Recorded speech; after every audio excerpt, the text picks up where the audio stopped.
गरीब की दिवाली। गायत्री और राजेश इलाहाबाद में एक छोटे से घर में रहते थे। उनकी एक बेटी थी जिसका नाम था गुड़िया। दिवाली का त्योहार कुछ ही दिन दूर था, परंतु कोरोना की वजह से हुए नुकसान के कारण राजेश की नौकरी चली गई थी। इस वजह से गायत्री और राजेश गुड़िया को नए कपड़े और पटाखे नहीं दिला पा रहे थे। दिवाली के एक दिन पहले गुड़िया गायत्री से बोली, माँ, आज सुबह मेरी नींद एक सपने से खुली। मैंने देखा पापा मेरे लिए ढेर सारे पटाखे, नए कपड़े और मिठाइयाँ लेकर आए हैं, जिन्हें देखकर मैं बहुत खुश हो गई थी। पर थोड़े ही समय में मुझे एहसास हुआ कि ये तो एक सपना था। गुड़िया की बात सुन गायत्री दुखी हो गई थी। उसने भारी मन से गुड़िया की तरफ देखा और बोली, बेटा, कोरोना महामारी की वजह से जिस फैक्ट्री में तुम्हारे पिताजी काम करते थे, वह बंद हो गई है। इतने समय से नौकरी ना होने की वजह से हमें अपने बचत किए हुए पैसों से घर चलाना पड़ रहा है। इसलिए हम तुम्हें इस बार दिवाली पर नए कपड़े और पटाखे नहीं दिलवा पा रहे हैं। इस बात को सुनकर गुड़िया बहुत दुखी हो गई और घर से बाहर निकलकर पार्क चली गई। गुड़िया पार्क में गुमसुम बैठी थी, तभी दो लड़कियां उसे अकेला दुखी बैठा देख उसके पास आईं और कहने लगीं, क्या हुआ तुम्हें? तुम इतनी दुखी क्यों बैठी हो? मेरा नाम सोनिया है। क्या तुम हमारे साथ खेलोगी? गुड़िया ने उसकी तरफ देखकर कहा, नहीं, मेरा मन नहीं है। ऐसे कैसे मन नहीं है? अकेले बैठी हो, दुखी भी लग रही हो। मुझे बताओ, क्या हुआ है तुम्हें? गुड़िया ने झिझकते हुए कहा, कोरोना की वजह से मेरे पिताजी की नौकरी चली गई। इस वजह से हम इस साल दिवाली नहीं मना पाएंगे। लेकिन मुझे नए कपड़े पहनना और पटाखे जलाना बहुत पसंद है। सोनिया 2 मिनट कुछ सोचने लगी और फिर बोली, बस इतनी सी बात? तुम एक काम करो, तुम इस बार की दिवाली मेरे घर पर मनाने आ जाना। सोनिया एक रईस परिवार से थी। उसके पिताजी का कपड़ों का कारखाना था। गुड़िया अपने घर आई और अपनी माँ को सब बताया। गायत्री ने गुड़िया के पुराने कपड़ों को धोकर उसे तैयार किया, पर मन ही मन वो दुखी थी। उसे लग रहा था कि सोनिया के माता पिता को गुड़िया का उनके घर जाना पसंद नहीं आएगा। फिर भी उसने गुड़िया के चेहरे की खुशी को देखकर उसे जाने से नहीं रोका। गुड़िया खुशी खुशी सोनिया के घर चली गई। गुड़िया को देखकर सोनिया बोली, अरे वाह गुड़िया, तुम आ गई। मैं कब से तुम्हारा इंतजार कर रही थी।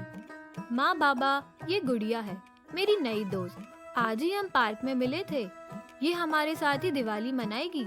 सोनिया के माता पिता गुड़िया को देखकर बिल्कुल भी खुश नहीं थे। सोनिया की माँ ने उसे किनारे बुलाकर कहा, तुम्हें कितनी बार समझाया है, हम रईस लोग हैं, हम गरीबों से दोस्ती नहीं करते। तुम्हें ये बात समझ क्यों नहीं आती है? उनकी बात गुड़िया ने भी सुन ली थी और वो दुखी होकर गेट की तरफ चली गई। सोनिया भी अब आकर पटाखे चलाने लगी और गुड़िया दूर से खड़े होकर देख रही थी। तभी गुड़िया ने देखा कि एक रॉकेट उड़ता हुआ आया और सोनिया के पीछे रखे पटाखों के डिब्बे पर जा गिरा। यह देखकर गुड़िया घबरा गई और दौड़ती हुई सोनिया की तरफ भागी। उसने सोनिया को एक तरफ किया और तभी पटाखों के ढेर फूटने लगा। गुड़िया के हाथ पर पटाखों की चिंगारी लगी, जिसकी वजह से उसे चोट लग गई। सोनिया के पिताजी दौड़कर वहां पहुंचे। उन्होंने घबराकर सोनिया की तरफ देखा। सोनिया बहुत डरी हुई थी। उसने अपने पिता को जोर से गले लगा लिया। वो एकदम सकुशल थी। पिताजी ने जब पलटकर देखा तो गुड़िया की चोट दिखी। उन्होंने उसे गोद में उठाया और भागकर घर ले गए। वहां पर अपने हाथों से उसकी पट्टी की। सोनिया की माँ भी भरी आंखों से गुड़िया की तरफ देख रही थी।